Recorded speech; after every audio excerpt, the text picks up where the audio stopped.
So you've heard about the problems with Boeing's airplanes, but have you heard about their spaceship? Yeah, that's right. Boeing's trying to make a spaceship too, and they're having tons of problems. The Starliner program is already running years behind schedule, primarily due to problems with the spacecraft's software, parachutes, and propulsion system. They were trying to get a test flight going 5 years ago.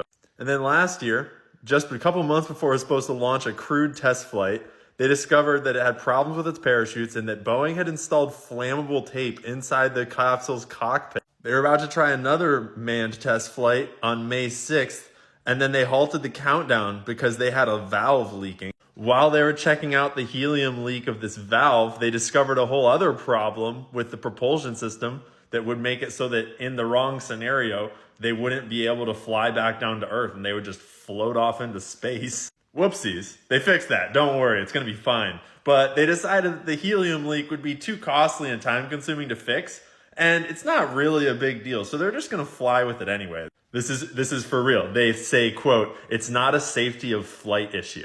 Even if the seal completely blows out and we had just metal to metal contact, we know that we can manage this. So this is really not a safety of flight issue for ourselves, and we believe that we have a well understood condition that we can manage. Yeah, I'm sure the Boeing astronauts feel great about that idea. All this while 2 Boeing whistleblowers kick the can and 10 more are coming forwards with serious issues. Hopefully the doors don't fall off of their spaceship mid-space flight. Besides, I'm sure they'll get to the bottom of what went wrong with that door and all that. Except evidence seems to keep on just disappearing. The plane's cockpit voice recorder was inadvertently taped over at the time of the incident. Yeah, once again, puts on Boeing.